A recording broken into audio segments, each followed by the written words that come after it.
We sold the product division to Helen of Troy before the whole world fell apart, which was like so amazing and lucky. So in that regard, that's really what we sold for $255 million was the product division.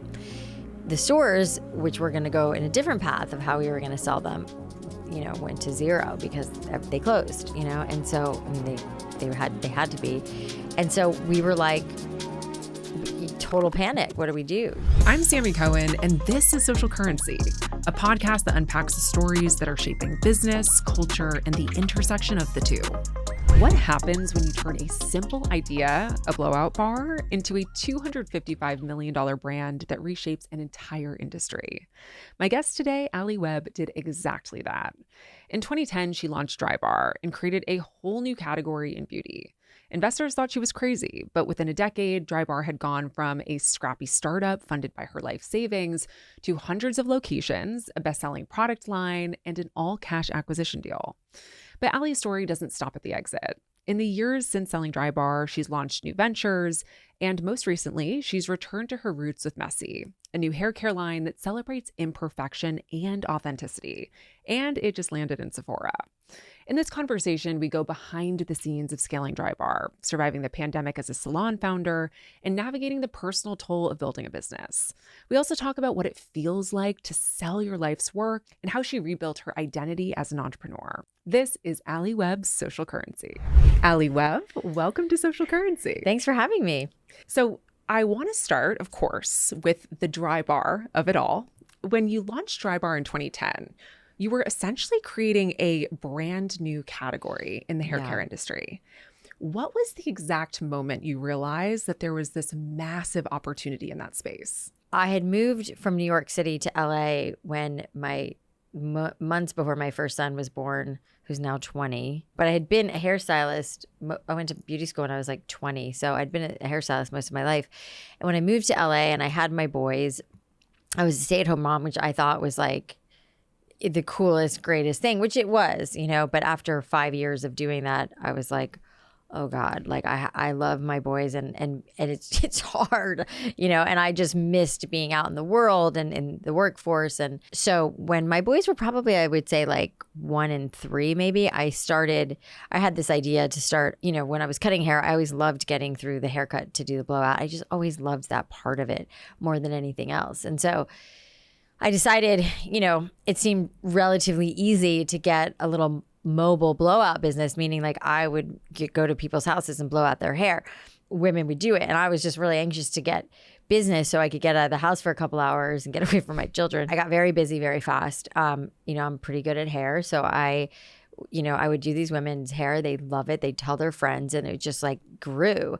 And I kind of came to a crossroads of like, do I want to keep doing this mobily? I'm going to have to hire other people because I'm saying no, more than I'm saying yes. So I realized that I needed to, the only way to grow was to open a brick and mortar. And that's when I went to my brother, who's been my business partner, now will always be my business partner, who's also bald, and was like, what's a blowout? But he had seen my mobile business and how well it was doing. And I said, I think I really need to change this model where instead of me going to them, they come to me. So I think we should build a store. This was also in like 2008-ish, and so the world was a little wonky financially, and, we were in a recession, but we really locked arms on this and decided to do it. At the time, he was like, I'll put up all the money and give you sweat equity. I didn't know what sweat equity was at the time, but I just thought it was a great deal. And I was like, great, let's do this. And so that was how Drybar really came to be, was this like, I think I might be onto something. And the fact that I was only charging $40 to go to women's home felt, like there was something about the price point, and at that time, most hairstylists didn't want to be doing blowouts. They wanted to do cut and color because that's where the real money was, at an affordable price. And I think that was my big aha moment, was like, I think that if, and I remember these conversations like they were yesterday, even they were like 16 years ago now, but with my brother being like, I really think that if we make it inexpensive enough, affordable, and that this could really be a business. We had no idea what it was going to turn into. And so clearly you were seeing so much traction, just so much. That interaction with the customer really told you all that you needed to know. Yes. Can you share a really memorable moment when you were initially telling someone outside of your brother, of course, about what you were doing? Yeah. And they were like, that's crazy. Everybody. I mean, every woman, I should say. Most men didn't really get it. And there were certainly women and people who were just skeptical because they're like, how many blowouts do you have to do a day to make this model work? And I was like, yeah, that's a really good question. And I think, gosh, in those early days, I think we were like, if we do 30 to 40 blowouts a day, like this will be a decent business, you know? And like that never happened. We were doing like 70, 80 blowouts a day, which was also like a whole other shit show of like not having enough stylists and not being prepared. And just like, I didn't think I would be doing blowouts, but I sat in that first, or not sat, I stood at that first, I don't know if you've ever been to the Brentwood shop. Of course, yeah. So I was like, there's that front seat, the first station, and I would sit there and just do blowout after blowout after blowout and watch the front desk and watch down the line. You know, I was essentially managing the shop while I was doing blowouts because we were just forever short staffed because we so underestimated the opportunity and the demand that was there. And so, you know, we very quickly had to like, wow, we really have to mobilize and like, this is like a thing. Women really love this, you know. And we also, when we first opened it, we were opening the shop at like 9 a.m. And women were like, what are you doing? Like, we need to get in here earlier before, you know. I was like, okay. And so then it was like 8 a.m. and then it was 7 a.m. I was like, it just seemed like the store never closed, you know, because we had to be open to meet all the demand. It was wild.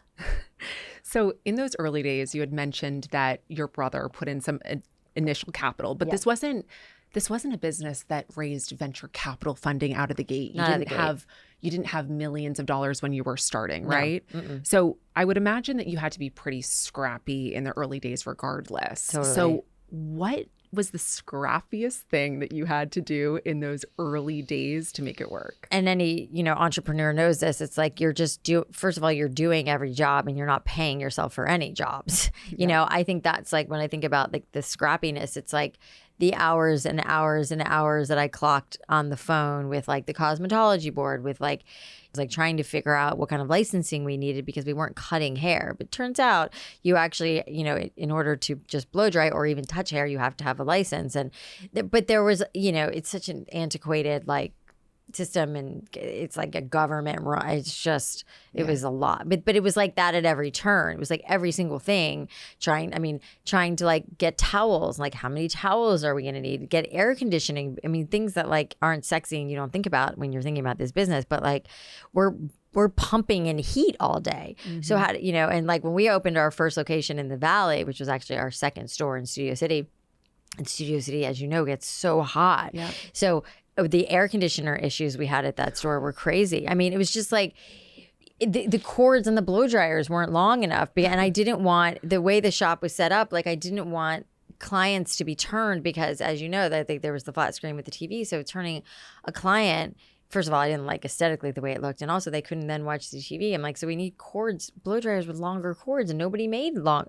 It was like 9 foot was standard. And I was like, well, I remember having to go to like, you know, at the time our partner, before we made our own, of course we made our own blow dryers. I made them 13-foot cords for that very reason, at least the ones that we use in the shop. And oh my God, I haven't thought about this stuff in so long. It was so crazy because at one point we started using extension cords so that you could get around the chair.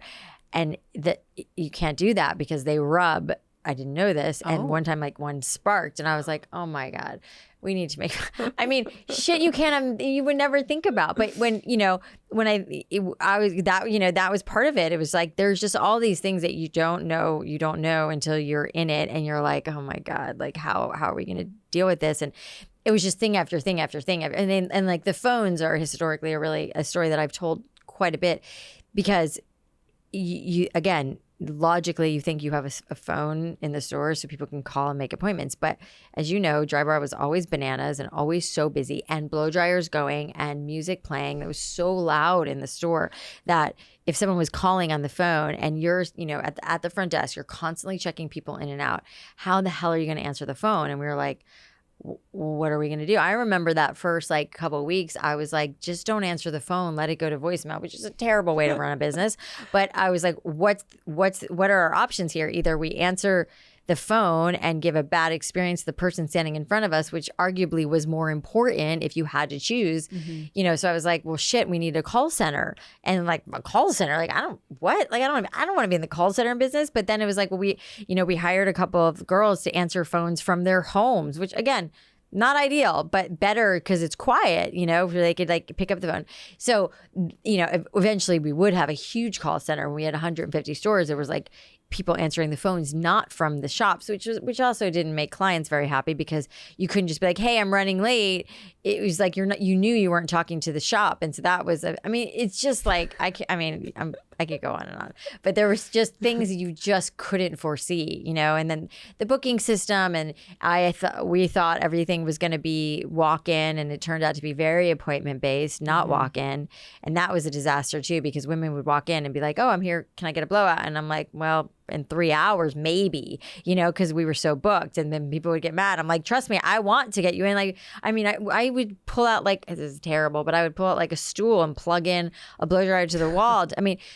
It was so nutty in those early days. So yeah, there was a lot. We were scrappy, constantly scrappy, and not to mention, like I said, then press and marketing and, PR, all that stuff was also like, it was just so much going on. I was at that Brentwood store. I kid you not, truly for 6 months, every single day from open to close. And it was like an adrenaline rush too. It was so exciting. And like people were going crazy over this, and it was so intoxicating, but it was like, I was exhausted because it was just nonstop. We were open 7 days a week, which was also by design because most hair salons are closed on Sunday and Monday. And I was like, that's silly. Yeah. We should be open. Why would someone want to get a blowout on a Sunday or Monday? And those Sundays were really busy days for us, So it was just like thing after thing.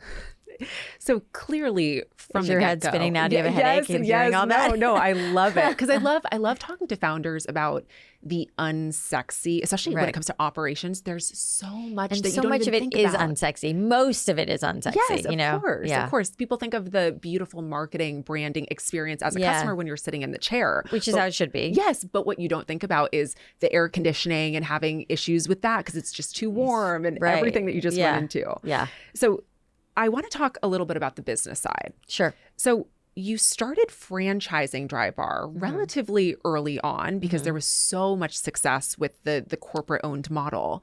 So what made you go that route instead of having it be 100% corporate owned? Well, it was certainly an internal debate. And, my brother actually wanted to franchise some of the LA stores. And I was like, no way. I was like, it's my backyard. I definitely want to run those. And frankly, I didn't want to franchise at all in those early days because, this was my baby. And I just was worried that if somebody else was in charge and running it, like they were going to, not necessarily, they're entrepreneurs and they had their own ideas and their own things that they wanted to bring to the table. And something that I've always said is, I think my brother actually may have said it first, was like, there's a lot of ways to do things right, but this is the one way we do it, and we want you to do it like that. And you have only so much, authority or autonomy over a franchise. There's a playbook, and they have to do, a certain amount of things, but then there's a lot of things that they can kind of do what they want. It's their store, it's their money, So that was challenging for me. I really didn't want to franchise. To the contrary, my brother did because and why I came around to it is because we were able to flag plant much more quickly. So we didn't franchise LA. We kept LA because I was pretty, bullish about that. But like Arizona, Dallas, like Louisville, like I'm just like thinking of, they were not like major metropolitan cities. So New York, LA, Boston, DC, Atlanta. I know Atlanta we might have franchised, but a lot of the big cities, again, the big metropolitan cities, we did those ourselves. And then we franchised markets that we just weren't going to get into anytime soon. Mm-hmm. And again, that was a way to just kind of grow our overall footprint. And, in retrospect, like, we put our franchisees or potential franchisees through a very rigorous process to figure out if it was the right fit. At the end of the day, of the 150, I don't know, about 70 or so were company owned and the rest were, give or take, I don't remember the exact numbers, were franchised. But it was hard because then you're basically running, two different organizations, and you really have to support the franchisees in other ways than you support your company-owned stores. Again, on the flip side, and there's so many pros and cons to both. It's like a franchisee is an owner operator. If their store's not performing, they're going to do everything in their power to get it. If they know what's good for them, like they're going to go and do grassroots marketing, like I had to do in the early days of Drybar because they're an owner, as opposed to when you have a manager, they could be the greatest manager, but it's not there, so they don't think of it like that. And if it doesn't work, there's no skin off their back, So that was the rub, and that was really challenging. And then once we introduced product about 2.5 years after starting the brand, that was another, company within the company. So we were essentially running 3 companies within one company, which, it was a lot.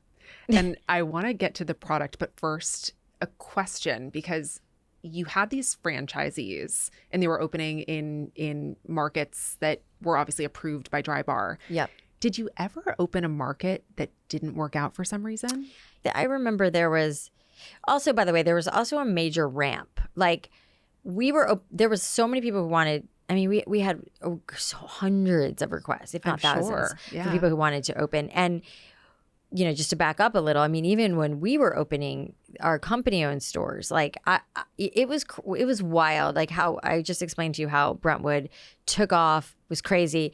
We opened Studio City, crickets. Like nobody was there, and we were like, "What the fuck?" Like this was the biggest thing, and now there's nothing. And there was like always these like school auctions and like fairs where you could set up a little booth and I would sell, blowouts at a discount just to get people in. We did Groupon. We like the marketing was crazy, and it was all like hustling to get people in the door, because even though Brentwood, it was so weird because Brentwood worked so well and we had all this press and all this attention, and then we opened Studio City and it was dead, and we were like, what happened? It was really weird. We were like, and that was the second location? That was the second location. And we were, I know a lot of people don't know that.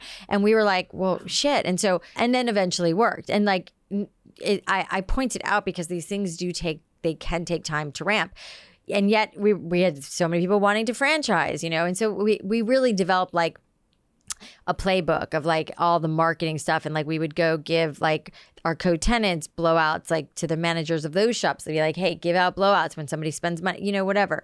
And so that happened with the second store. That also happened with West Hollywood, which, by the way, West Hollywood and Studio City, as you probably know, are like bumping. They're so busy. They're probably some of the best shops in the system, but they took time to ramp. And that's just like the nature of doing business. And I think that people don't realize like how much hustle was really involved in it. And we didn't either. And it took us like maybe that happening 3 or 4 times before we were like, okay, maybe we need like a marketing plan before we open a store. Because with Brentwood, it wasn't like that. When we opened Brentwood, it was like out of the gates, it was so busy and popular. We're like, okay, we guess we can sit back and just open stores. That was not the case at all, which was a bit of a rude awakening for us too. So we really had to like figure out a marketing plan to get these stores to ramp, to get to the numbers. It wasn't magic, and it certainly wasn't overnight. That's fascinating. And I think whenever you have a physical retail location, right, those dynamics, it can literally change from block to block. Yeah. And so, sorry, to answer your question, they did, most of them got there. Some did better than others, for sure. Like not all of them were like total home runs the way like some of the best performing doors were.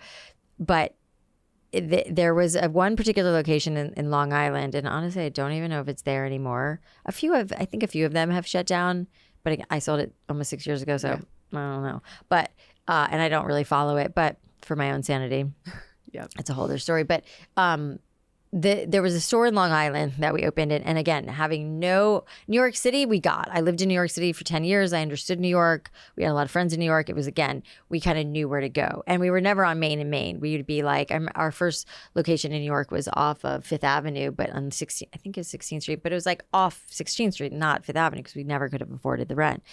But we opened this one location in Long Island, and we were like in the area where the women went. But there was like 2 locations we were looking at, one shopping center here and one shopping center here across the street. We opened in the one across the street. I'm sure, I don't remember, but I'm sure the deal terms were probably better, whatever. So we opened in that, and we asked a couple people. People were like, yeah, and they were opening like, I think there was a Soul Cycle in there, and there was like some great co-tenants. So we were like, yeah, this seems great. We opened that store, and then we found out very quickly that just the flow of traffic. It was very hard to get physically your car into that center. Tons of parking, but it was just like a weird little intersection. And so women were like, yeah, we always go to across the street because it's a much easier shopping center to like pull in, which was part of our business model, like the ease of like, oh, I can just pull up, get a blowout, go to lunch with my friend, shop, groceries, co-tenant was really important to us. And that one location just like missed the mark and it really suffered, it just like we just didn't do the business that we had done in other stores because we were on the wrong side of the street. It's crazy how that happens. Isn't it crazy? And so you built a very successful product line on the back of the service-based business of Drybar. How did you know it was the right time to expand into products when you did? Well, I mean, I always wanted to do products from like the jump. They wanted to do like co-branded line, which didn't feel right to me. L'Oreal also came to us wanting to do, which was very humbling and amazing and flattering. And I was like, oh, well, let's do that. But it was right around the time we were raising our first tranche of private equity, and Janet Gerwich, who was the founder of Laura Mercier Cosmetics, I'm sure she I remember she was very, very firm on like, don't do a co-branded line, do your own. And I had a very specific, as a longtime hairstylist, I had a very specific idea of what I wanted the product to be. And, to have another cook in the kitchen, like a behemoth like L'Oreal, I was like, I'm not going to get what I want. And Janet really had that insight on it too.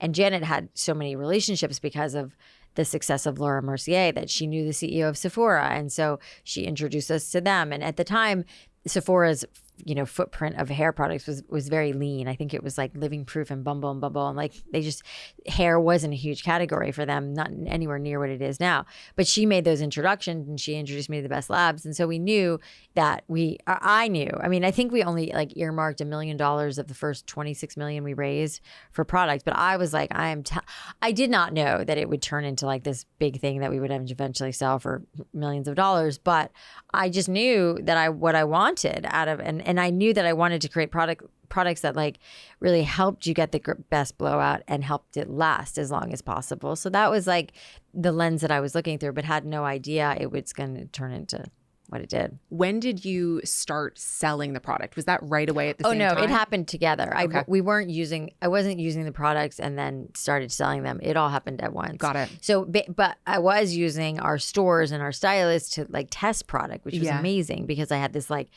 lab of stylists who like I would never be in the store when they were testing product because I didn't want them to feel like they had to like something, and so I'd get really honest feedback. So I was testing in shop, but we launched it all at the same time. So we launched in Sephora and in Drybar and all at the same time. So there was no product until the product launched everywhere, which was exciting. And we did a test in Sephora. It was a 75 door test to see if it would resonate. And that time we probably had, I don't know, 10 or 13, something like that, stores. So not huge, but enough to like have made a name for ourselves. We had so much press and so much attention. And I was also at the kind of forefront of like this kind of female entrepreneur thing. This was again 16 years ago when it was like me and like Candace Nelson and like Rebecca Minkoff. Like we were like kind of at the forefront of this like movement of female entrepreneurs. So we were getting a lot of attention from a press perspective. So Drybar was just so amplified at that time. And I think my second book came out probably right around the time. I'm sure product was already there. I don't remember what year it launched, but so we launched everything at the same time. And Sephora, was such a great partner and has been now a great partner for me again in Messy, but really helped us. And we launched in 75 doors and it was like a booming success then they put us in all doors and we were off to the races. What surprised you the most about launching and scaling the product side of the business versus the service business? Well, the products, the service side was much harder. Hence why I started a product line, not another brick and mortar, which I don't know that I will ever do again because it's just such a tough business to run, especially with what we're dealing with today, post-COVID, and like retail is so hard right now. But yeah, I mean, the product business was just so much easier than the shops, because the shops are, I mean, when we sold Drybar, we probably had like close to 10,000 employees, which is like mostly from the stores, like at 150 stores, that would like employ anywhere from like 40 to 100 people. It was great. It was a lot, So the product side was definitely easier in that way because it was like, and you just had so much more control over it. And also the stores always had a ceiling of how much money and, revenue they could generate. That the product was boundless, endless, how much you could do. And we never even really scratched the surface on international, so selling it when we sold it is, there was a lot of runway to continue to expand the company, the product. Yeah. And I want to skip ahead a bit because you just mentioned the pandemic. So you were still very much part of the business. Yes. At the start of the pandemic. And so I can't even imagine what that must have been like operating Drybar or any business that had a retail footprint. So what was that experience like? I mean, just like anybody who had any kind of business, especially a retail business, you were just dead in the water. Like there was just no, like you just were that nothing was happening, and we were alongside all these other businesses that were just, at a standstill. Like we were in a process at that point to sell the company, but we knew, based on everything I just told you, right, that we knew that like the sale of the stores and the sale of the product were two different buyers, right? Mm-hmm. We knew we weren't going to be able to sell them together because, for example, like a L'Oreal or an Estee Lauder, they want the product. They don't want to inherit an HR, that many employees, and it's a service business. So it's a different model, and it's a different buyer. So we knew that was going to happen, and we were okay with that. And we were going to do them separately. So we sold the product division to Helen of Troy before the whole world fell apart, which was like so amazing and lucky. So in that regard, that's really what we sold for $255 million was the product division. The stores, which were going to go in a different path of how we were going to sell them, went to zero because they closed, and so, I mean, they had to be. And so we were like, total panic. What do we do? How do we figure this out? And, we, like everybody else, we were floundering and trying to figure out I was doing a lot of like online videos, trying to show women how to blow out their home, but like nobody cared about blow drying their hair, so it was just like, this spiraling down the drain because we had, just like everybody else, we had to pay rent still. Like some landlords were better about giving us a break and some weren't, so it was just like the company was like spiraling down. Yeah. And it was very scary and it was awful, and yeah, I mean, and that piece of it, which, I haven't talked about a lot publicly, is like, we just didn't, you ended up like selling the franchisees to a franchise conglomerate and then selling off the stores. It was basically like a fire sale. And that was how that part ended, sadly. Yeah. That's one thing I wanted to double click into, because you had two, as you already spoke to, very different types of businesses. Yeah. And with the timing of the actual franchise model sale, which was, it looked like around 2021. Yeah. Yeah, I would imagine that just the state of affairs at that time, and even we're in 2025 now, like the 4 years since that sale happened, the world has changed yeah. again. I mean, I think, and now, obviously I don't have anything to do with Drybar. I'm not attached to it in any way for anybody who's curious, because I now get a lot of like messages and DMs and emails from people like, oh, it's changed so much. It's not what it was. And I'm cognizant to not be disparaging of it, but yeah, it's changed because of that. Mm-hmm. And it's just changed because it has new, ownership in it, and mm-hmm. it's just not the same. And, and I didn't stay involved. I wasn't asked to stay involved. And so it was like, well, okay, you guys, good luck, Yeah. And it, part of it is makes me sad, to see it change the way it has. And then part of it's like, it's just kind of the price of doing business. I built this thing up, and it got very big, and it got like, it definitely, even when I was still involved, lost a lot of its like mom and pop charm, because which it has to, Yeah. It's like you have all these locations, you have all these people running it, and it's just a very different business. And I think that was also part of when I was like, okay, I think I'm ready to go. Mm-hmm. Like, I think it's like sending a kid to college. Like, okay, you're on your own now, Yeah. And I think that was the point that I got to with Drybar, and I think I was ready. It was a really intense 10 years, and and I think I was ready to be done too. And yeah, that's just how it goes.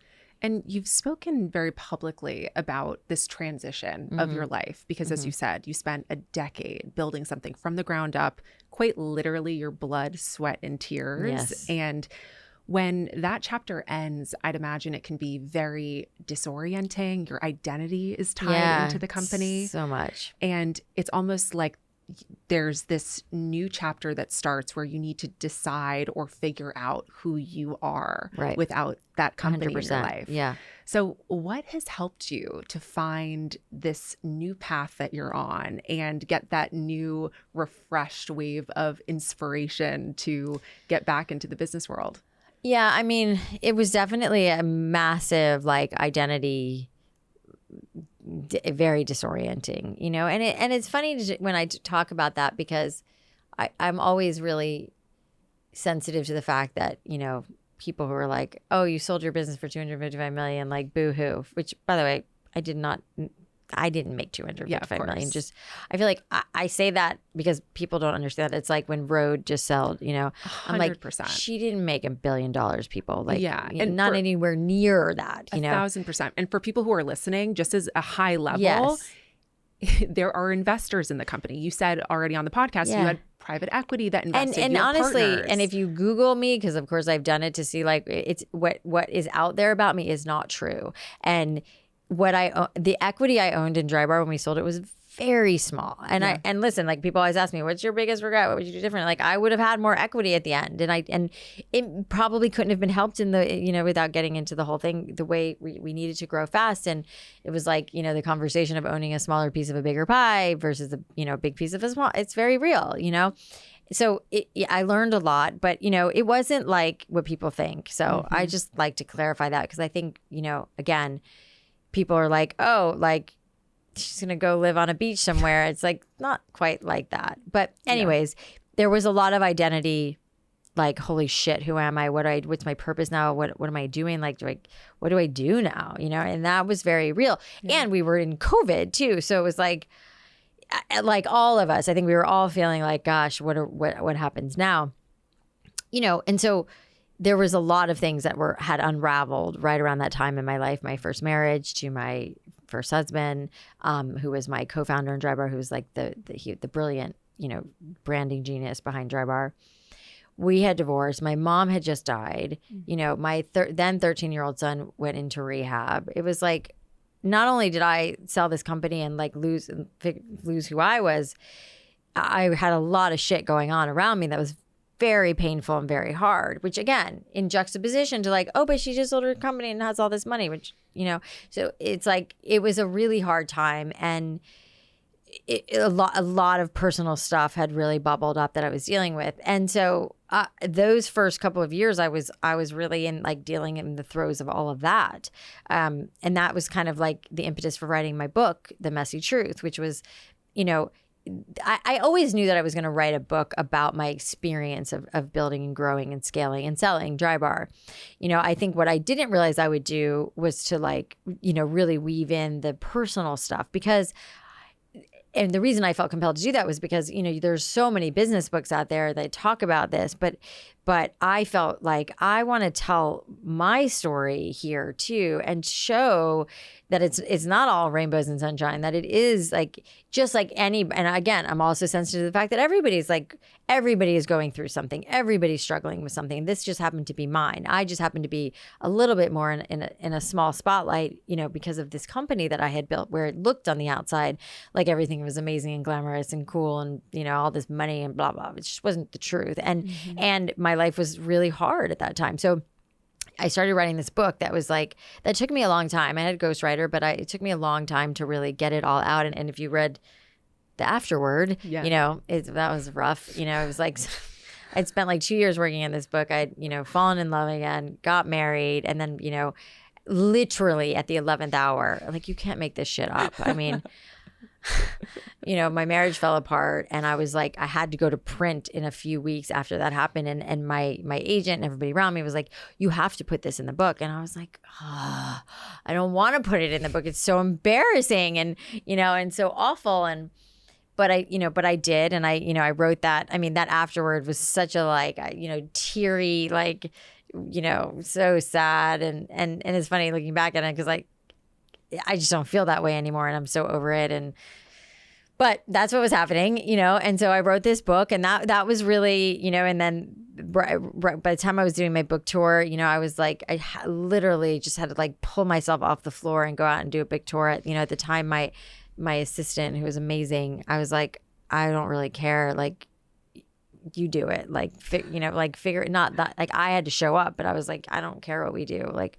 And that's not how I would have envisioned it. Like, I was excited to go promote this to the world. And then I was like, I just can barely get out of bed, like, to go and do this. So it was a really hard time for me. And that was like, 2 years ago. That wasn't very long ago. So it's been a lot of like, I've been on quite the spiritual path of like picking myself back up, which is really where like Messy kind of enters.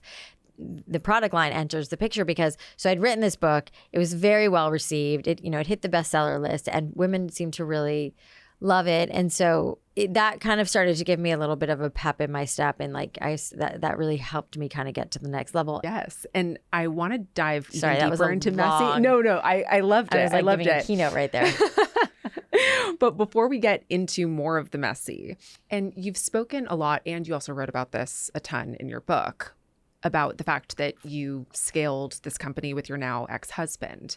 What advice would you give to people who are thinking about starting a company with their partner? I think building Drybar together actually kept us together longer. I think it was amazing. Like, I don't have anything negative to say about that. I mean, I feel like working with my husband, my ex-husband, who's a really great dad and a really great man, it was great. It was so fun, and then my brother was like, these are two men that I trust more than anybody in the world. Like, I recommend it if, and this is a big if everybody has a very different role. For me, it was like, I was the hairstylist, customer service. I was in the shops. I was informing, training and product building and whatever. And Cam, my ex-husband, was, very much in charge of brand and the way things looked and felt. And my brother was very much business and like spreadsheets and leases and all that. So the fact that we had such distinctive roles in the company, I think, is why it worked, which, by the way, I think that's how any partnership works. I mean, I've had a lot of, people that I've, mentored or whatever, who are like, have a co-founder and they both want to be doing the same thing.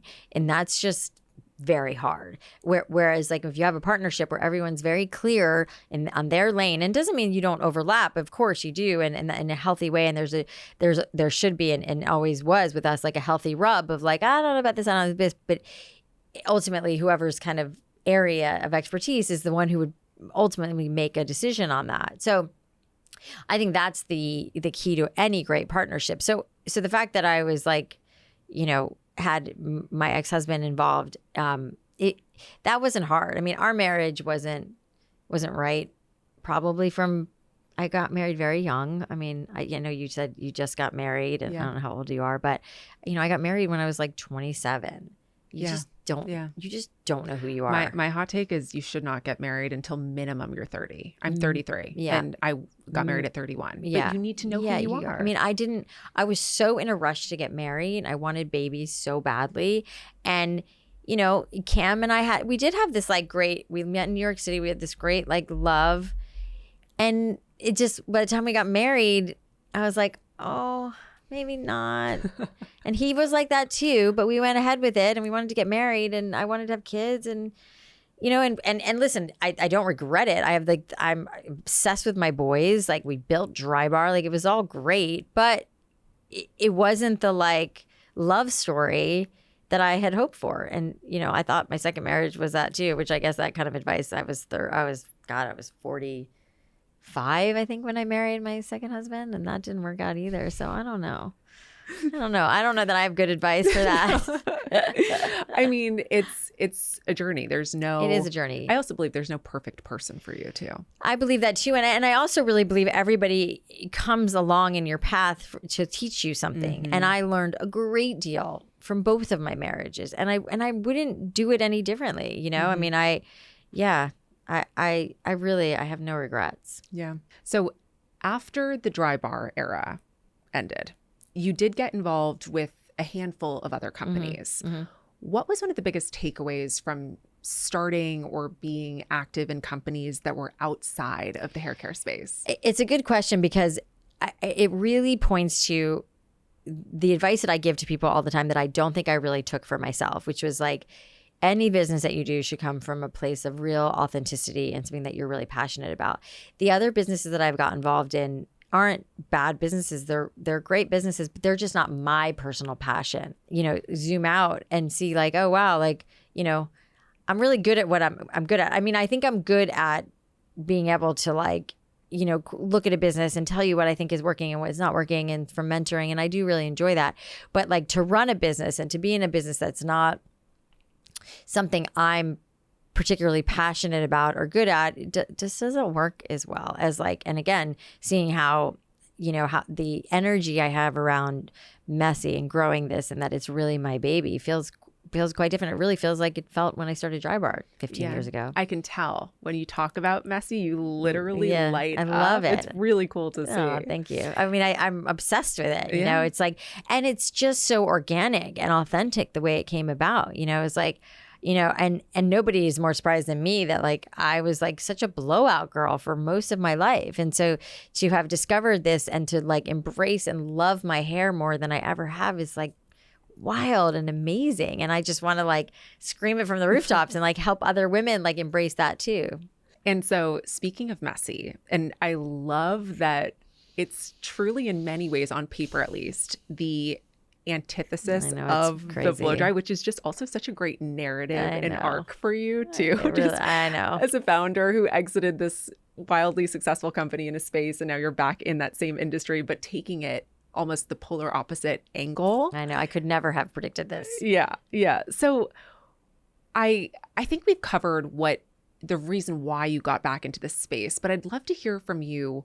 What makes Messy so different from all of the other players in the space? Because hair care, as you know better than anyone, it's a very competitive and very concentrated space. Yeah. Well, I mean, listen, I think any business, you know, it's like it's got to have like a couple different pillars. It's like it's got to be a great product. Again, to get granular into hair products, it's got to smell really good. It's got to work, and it's got to have a great story. And we have that. You know, you just said it. You know, it's like I'm very sensitive to be respectful to Drybar and the fact that, you know, Drybar made me and it gave me a platform and a name. And I'm so grateful for that. You know, but like everybody else, I've evolved and my views have changed and, you know, so much has changed. And so I feel like, you know, the reason that Messy stands out, and I believe it will, is because when you look at the landscape of hair products, you know, so many of them are like trying to change your hair. And like, if you do this and your hair can look like this, like we're coming at this from the angle of like, we want to actually like lean into what you have and help you make it better. And like, you know, our hero product right now is the rough dry cream, which is like a method. If you know, look on my Instagram or It's Messy's Instagram, you'll see like we have tons of tutorials, lots of like women doing their hair in this way, that this thing that I didn't invent this, for the record. I just figured it out, that if I rough dry my hair, meaning a lot of people don't know what rough dry is like, you know, using your fingers in a blow dryer just to kind of like tussle your hair and get a lot of the moisture out of it. And then I take 1-inch twists all around my hair with the rough dry cream and basically set it and then let it dry. And obviously the way, maybe not obvious to everybody, but I know this, it's like the way hair dries is the way it stays. So if you get a blowout and someone's using a round brush and, you know, working curl into your hair or straightening your hair, however hair dries, goes from wet to dry is how it stays. So what I figured out, which again, I'm sure other people have figured this out too, but like as opposed to like, if you just let your hair air dry, it's kind of like a crapshoot. You don't know what's going to happen. And if you're like me, you have curlier areas and straighter areas. So it's kind of like, I don't know what's going to happen if it air dries. You know, if you have like perfectly textured hair that's even all over, the air drying thing works better. But what I realized is like, while my hair is still damp, if I twist it in 1-inch sections, which again, if you look at our Instagram, you can see how this is done. It's basically like taking every single section of your hair, a 1-inch section, and twisting it and letting it dry, not touching it. And then when it dries, then you can open it up and it basically looks like my hair, which by the way is like 3 days old. Wow. Yeah, I know, which is like another product that I created for that too. But it's really amazing the way it looks. And if you have really straight hair, because I'm sure if someone's listening and they have straight hair, like the twist would fall right out. But if we have a solution for that too. So it's like you twist it and then you twist it up on top of your head or behind your hair if you have like a bob. So what I learned from this was like, if your hair dries in these twists, then it basically creates a little bit of a wave. And that's like essentially how my hair looks like this. And again, like there's a girl on my team, she has stick straight hair. And she was like, when we started working together, she's like, I've always hated my hair, which I always wanted. I always wanted straight hair. I was always so envious of girls with straight hair, and I love her hair. But she's like, I hate it. It's always so flat and straight. And so she started trying this twisting, but the twist would just fall out because she has naturally straight hair. They don't fall out of my hair because I have textured hair. So she would take the twist, and then she would, take all of the sections and then twist them up on top of her head and let her hair dry that way. When she would let it down, once it was dry, she has wave. I mean, if you saw her like the way she wears her hair all the time, you would never think she has stick straight hair because it always has wave in it, And I was like, holy shit, this is so amazing. Like I have to tell people about this, And that was the thing, and I think that's why Sephora took such a big chance on us, because not only, again, back to your question, it's like not only do the products smell great and work great, we're also giving a whole other educational piece to hair. The education piece of it is really a big part of the story, the marketing, and why I think Messy stands out in the sea of hair and what everybody else is doing. I think that's a really big thing that we're doing is like, so much of our marketing and our tagline is like, get the hair you want with the hair you have. Like it's your hair, but better. It's like, we're really leaning into this. And really, frankly,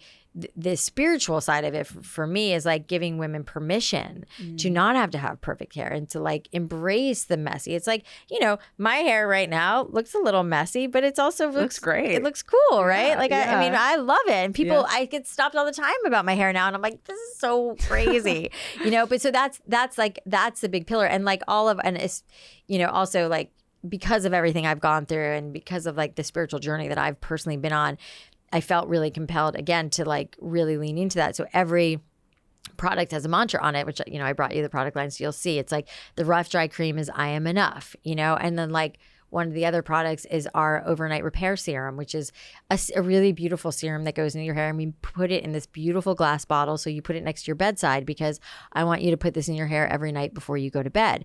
Just like you put serums and lotions and potions and retinols and all the shit we put on our face. We don't do, most women don't do anything to their hair before they go to bed. Like, why? And we call the serum, we have a silk pillowcase in a bottle, which, by the way, if you're not sleeping on a silk pillowcase, what are you doing? Like, you 100% should be sleeping on a silk pillowcase because it's, it doesn't rough up your hair, your skin the way cotton does. But part of this is like education, like easy education. Like when I tell women that, I don't know if you do it, but when I tell women like you should be putting serum on your hair every night on your ends, just your ends before you go to sleep, because when you sleep, your hair gets very dry, just like your face. That's why you put stuff on your face, like put it on your ends as well. And so all of these, every product that I create is going to have this kind of through line of like, doing good for your hair and doing good for your soul. I love the education piece that you just spoke to, because to answer your question, no, I absolutely do not put serum on my hair every night. But of course, a part of that is I feel like there are so many instructions or people talking about confusing. Well, when it comes to skin, I feel like I finally have gotten my skin regimen down. But when it comes to hair, there's a million and one ways to do it. There hasn't been as much, I guess, education step by step. This is what you should be doing. So having a company be more prescriptive of like, this is what you should do. These are the steps. Exactly. This is when you do it. And it's fascinating. Like what you just said, the amount of women I talk to about hair versus like makeup. Like if I were to say to you, like, I love your lipstick, that's so pretty, what is it? You'd be like, oh, it's blah, blah, blah. Yeah. But if I say I love your hair, you'd be like, no, it's not great. And we go so negative on our hair. Yeah, it's true. It's so fascinating. And it happens all the time. Like we've experimented with this and we call it like hair baggage, because like every woman seems to have hair fucking baggage. Like everyone's so negative about their hair, so I feel like I'm kind of on this like mission to change that. So these are questions that I ask every guest. Okay. The first one is can you share a system? It can be any kind of system, but it's one that you have in place that benefits your career, your business, your daily workflow, anything. At this point in my life, and I didn't always do this, like I'm very aware of like my mental state. Like at some point in the day, sometimes it's at night before I go to bed, I will meditate, I will write, I will read. Like I'm like, I like to ingest a lot of information. So and I really love to listen to music, and like walking my dog is very therapeutic for me. I really love walking, and I really love my dog. So like, that is like, so I think those are things for me that I want to make sure like I'm feeding my mind and my soul every day on some level. Okay, great. So the next question comes from the social currency corner, where I get your input on a trend or story that's impacting business and culture. So on social media, you've probably seen this term, and it's become popular now. It's called the soft life. And it's all about slowing down, setting boundaries, rejecting hustle culture, truly just taking a step back from all of that. So as someone who has built multiple fast-paced businesses, and you've been very much in your build era for pretty much most of your career, how do you balance ambition while also normalizing this need to unplug? And I recognize that may not have been the norm, sounds like, for the early days of Drybar and scaling it, but it sounds like now you're finding this new form of balance. Totally. I mean, I think that you can't, it's like, I don't know if it's a rite of passage or not. Like, I think it might be, that I think when you're in like your early 20s or early 30s and are just so ambitious and just like couldn't work enough. And that whole hustle culture came about because we're all like that, and yes, now I don't feel that way. Now I'm like, I don't want to work that hard. It's like, I love the 40-hour or the 4-hour work week. Who wrote that? What's Tim his face? Ferriss. Tim Ferriss. Yeah. Like, I'm really about that now, like I also like I said, I have 2 kids who are now grown, and I don't have to get up early with them anymore. I feel like most of my life I've had to get up early. I don't get up early anymore. Like, I lounge in bed in the morning, and it makes me so happy. I mean, that's just something I just personally love. I know that everybody talks about like, get up early, work out, meditate, do everything in the morning. I'm like, that's just not my jam. That's just not the way I do it, and so to your question, like, I've had to find my own balance for the things that make me feel really good. And I work really hard, but I also like play really hard, and I do the things that like are taking care of myself. I mean, it's also, I know it's like coming from someone like me who has sold a company and had a really successful exit. I do have a little bit of luxury in that regard. Like, I don't have a 9-to-5, I'm still an entrepreneur. So I get to make my own schedule, and I travel a lot, and I do what I want to do. So I feel very lucky that I'm able to do that. But I still work really hard, and I still like yesterday, I was at Create and Cultivate, but I was working most of that day. It was a Sunday, which like doesn't matter to me if it's a Saturday or a Sunday or a Wednesday. It's like I will work very hard for what I believe in and what I need to do.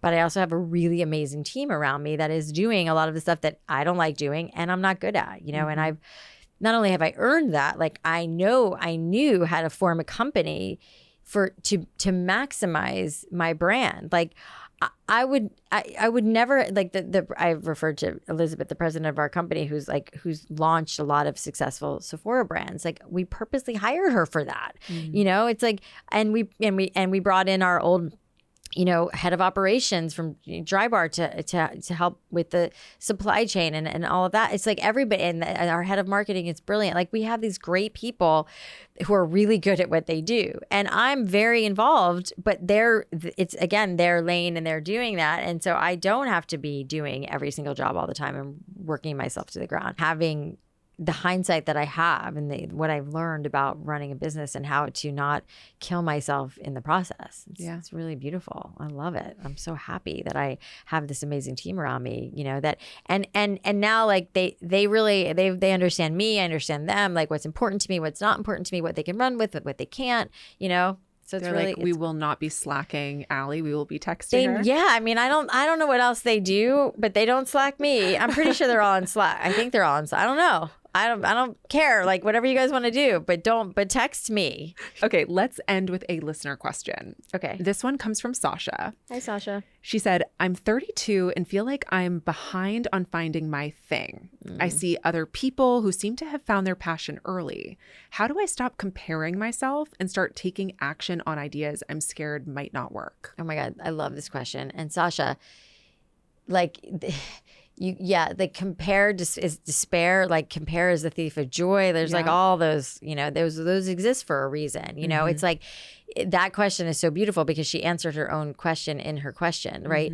Stop comparing yourself. You know the answer. The answer is stop comparing yourself because it doesn't matter what anybody else is doing. It's like, and apparently sounds like Sasha, I'm talking to Sasha, hopefully she's listening. Like you have your own ideas. You're scared of them because you don't think they will work and they may not, but you'll never know. It's like, God, I feel like I'm like a walking quote today. What's the Michael Jordan, like you miss 100% of shots you don't take? Yes.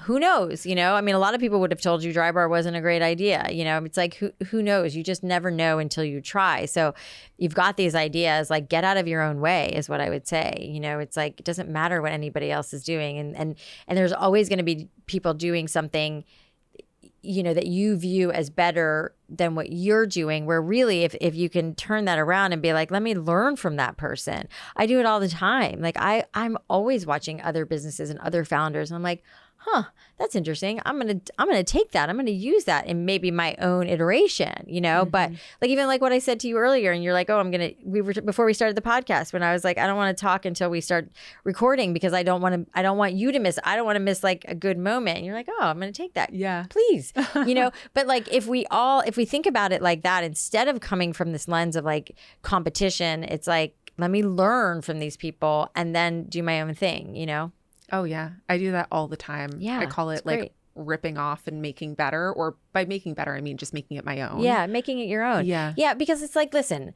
I mean, you can't reinvent the wheel constantly, but you can learn and take. And it's like, it's the advice I give my son, my 20-year-old. I'm like, that like he's working at this company and I'm like, get close to the boss, like learn, take from him what you can and you'll make it your own and you'll do it your own way.